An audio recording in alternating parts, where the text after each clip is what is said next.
Namaste everyone. This video is about synthesis. How to join the sentences, how to make simple sentence from the given sentences or the given sentence. एक sentence दिलेला असेल किंवा दोन separate sentences असतील, एक complex दिला असेल किंवा कंपाऊंड दिला असेल किंवा दोन दिलेले असतील सेपरेट, तर त्याचे आपल्याला एक सिंपल सेंटेन्स करायचं आहे. तर ते कसं करायचं यावर दोन पद्धतीने प्रश्न येतात.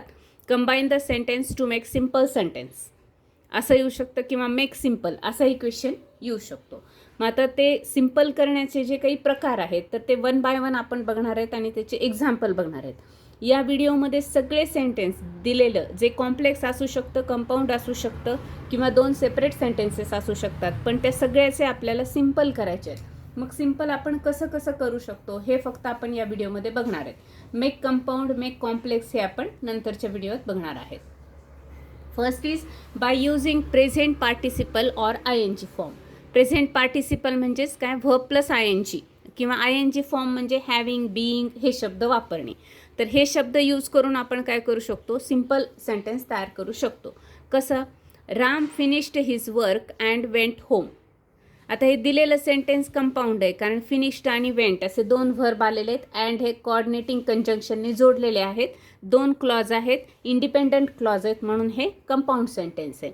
याचं आपल्याला करायचं आहे सिंपल सेंटेन्स. मग आपण काय केलं इथं, finishing his work, Ram finished his वर्कच्या ऐवजी काय केलं आपण, finishing his work, Ram went home. आता ना याला असं फिक्स रूल्स नाही आहेत की तुम्ही हे असंच करा, पण आय एन जी किंवा प्रेझेंट पार्टिसिपल कुठे वापरायचं की जी ॲक्टिव्हिटी आधी घडलेली आहे त्यासाठी आपल्याला आय एन जी फॉर्म वापरायचा आहे किंवा प्रेझेंट पार्टिसिपल फॉर्म वापरायचा आहे. आपण गोईंग होम असं नाही करू शकत कारण आधी कोणती घटना घडली आहे की वर्क कंप्लीट झालेला आहे, वर्क फिनिश झालेला आहे, ही घटना आधी घडली आहे. म्हणून finishing his work, Ram went home असं याचं सिंपल सेंटेन्स होईल. अजून कसं होऊ शकतं, after finishing his work Ram went home, हे पण बरोबर आहे. Having finished his work Ram went home. आता आपण हॅविंग म्हणजे आय एन जी फॉर्म वापरला आहे आणि इथं फिनिश्ड आहे, ते फिनिश्डला तसंच राहू दिलेलं आहे. किंवा बीइंग फिनिश्ड यामध्ये पण आपण आय एन जी फॉर्म वापरला आहे, इथं आपण प्रेझेंट पार्टिसिपल वापरलेलं आहे. तर ह्या दोन्ही पद्धतीने आपण सिंपल सेंटेन्स बनवू शकतो. जर समजा आय एन जी फॉर्म असेल तर असं होईल, being finished his work Ram went home, having finished his work Ram went home. Very good. Next बघूया आपण, if you study hard you will pass. If you study hard you will pass. आता हे sentence कोणतं आहे ना याच्यावर आपण डिस्कस करायला नको, फक्त आपण सिंपल कसं करायचं हे बघूया. आता you will pass by studying hard. आता इथे जर इफ यू स्टडी हार्ड म्हणजे हे जरी सुरुवातीला आलं असलं तरी सुरुवातीला काय घ्यायचं आहे आपल्याला, किंवा आपण असंही करू शकतो, studying hard you will pass हेही बरोबर आहे, किंवा you will pass by studying hard हेही बरोबर आहे. Next sentence, he came in to the office and started the computer. Coming in to the room किंवा कमिंग इन टू द, इथं room झालं आहे, ॲक्च्युली इथे काय पाहिजे आहे office. Coming in to the office he started the computer असं बरोबर आहे. कमिंग इन टू कारण आधी ऑफिसमध्ये आलं आणि मग कम्प्युटर काय केलेलं आहे, स्टार्ट केलेलं आहे. नेक्स्ट सेंटेन्स बघूया आपण किंवा नेक्स्ट प्रकार बघूया, बाय युजिंग इन्फिनिटिव्ह. आता इन्फिनिटिव्ह म्हणजे काय आहे आपल्याला माहिती, 2+V1 त्याला आपण इन्फिनिटिव्ह म्हणतो. मग इन्फिनिटिव्ह वापरून कसं आपण जॉईन करू शकतो sentence, I wanted to learn music so I joined the class. I joined the class to learn English. I joined the class to learn English.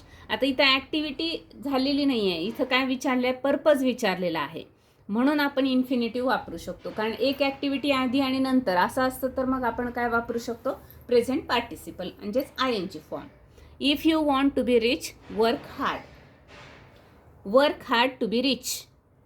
Work hard to be rich या पद्धतीने याचं आपल्याला infinitive वापरून simple करता येतं. Next बघूया आपण, by using gerund. Gerund माहिती आहे आपल्याला, I N G form of the verb as noun, used as noun, नाऊनसारखा उपयोग झाला पाहिजे आय एन जी फॉर्मचा. I put on my shoes and went to school. आता इथे पण बघा आधी काय झालेलं आहे, आधी शूज घातले आणि मग स्कूलला गेलेला आहे, म्हणून putting on my shoes I went to school. He completed his work and left the office. आधी काम पूर्ण झालं आहे आणि मग ऑफिस लेफ्ट केलेलं आहे, म्हणून completing his work he left the office. या पद्धतीने हे चेंजेस होतात. By using in spite of किंवा डिस्पाईट. इन स्पाईट ऑफ किंवा डिस्पाईट. इथं 4 पाहिजे ॲक्च्युली, पण इथे काय झालेलं आहे 3 झालेला आहे नंबर चुकून. By using in spite of किंवा डिस्पाईट. डिस्पाईट किंवा इनस्पाईट चा अर्थ काय होतो, च्यामुळे, च्यामुळे असा त्याचा अर्थ होतो. He was poor but he helped the poor, किंवा तरीसुद्धा असा त्याचा अर्थ होतो, असा असून सुद्धा. He was poor he helped the people in spite of his poverty. आता इन स्पाईट ऑफ वापरायचं असेल तर आपल्याला याचं नाऊन करावं लागतं. In spite of poverty he helped the people. Despite his property, despite his poverty he helped the people. या पद्धतीने हे चेंजेस होतात. नेक्स्ट सेंटेन्स बघूया आपण आणि नेक्स्ट प्रकार पण बघूया या ठिकाणी. By forming adverb or adverb phrase. Adverb किंवा ॲडव्हर्ब फ्रेज फॉर्म करायचे आपल्याला इथे. Student answered the question and the answer was correct. Student answered the question and the answer was correct. Compound sentence आहे. Student answered the question correctly. करेक्टचं आपण काय केलं इथं ॲडव्हर्ब तयार केलेला आहे.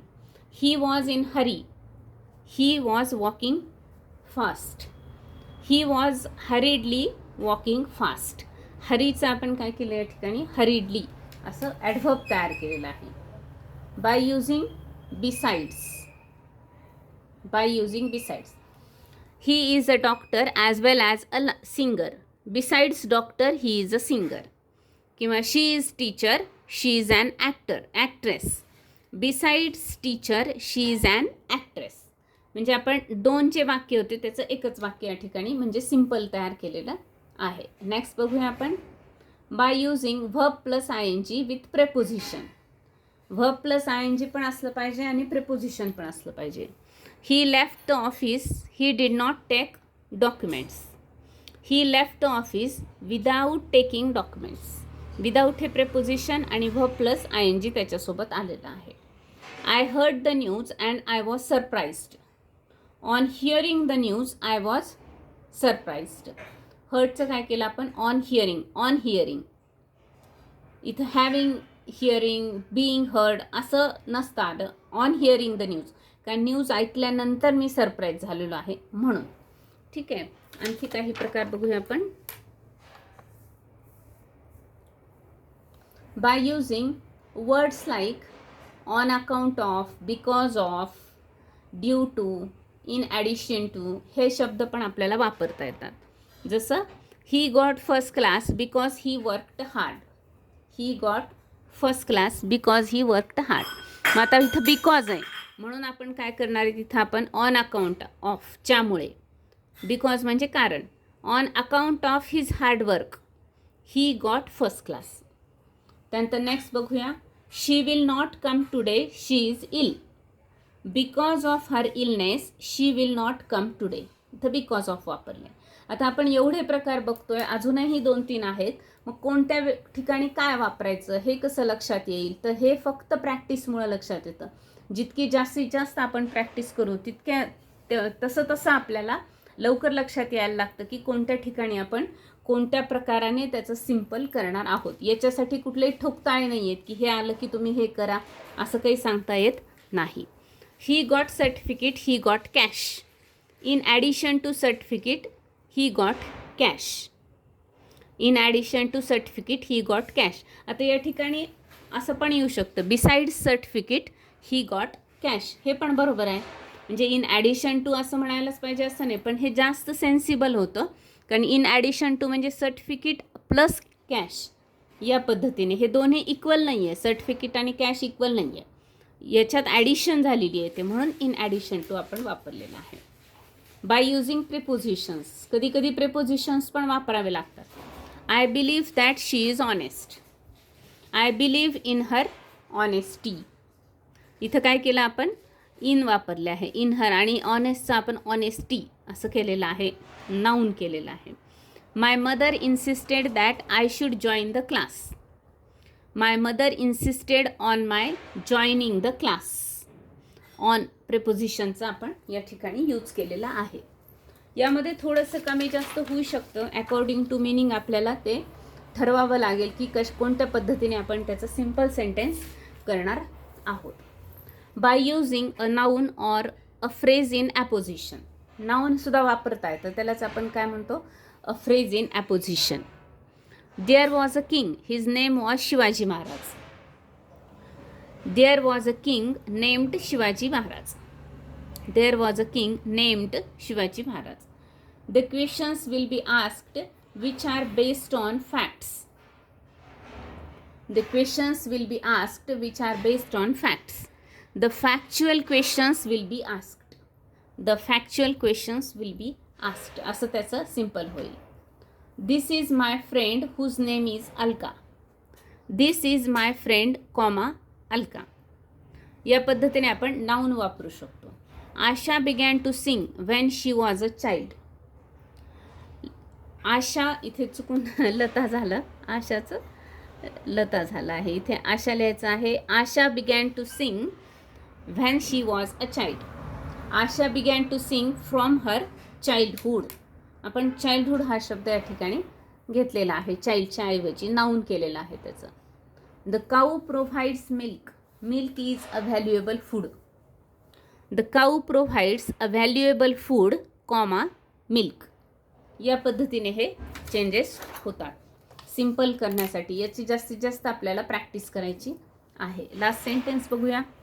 टागोर्स most famous work is the Gitanjali. It is a collection of short poems. टागोरांचं एक फेमस वर्क आहे, त्याचं नाव गीतांजली आहे आणि हे एक फेमस किंवा एक शॉर्ट पोएम्सचं एक कलेक्शन आहे. याच्यामध्ये कोणकोणत्या गोष्टी आहेत? गीतांजली हे जे आहे ही मोस्ट फेमस वर्क पण आहे आणि कलेक्शन ऑफ शॉर्ट पोएम्स पण आहे. मग कसं लिहायचं आहे? The Gitanjali, Tagore's most famous work is a collection of short poems. असं याचं सिम्पल करू शकतो. परत हा प्रश्न आणखी एकदा मी सांगते की कोणत्या वेळी कोणत्या गोष्टी वापरायच्या हे आपल्याला लगेच लक्षात येणार नाही.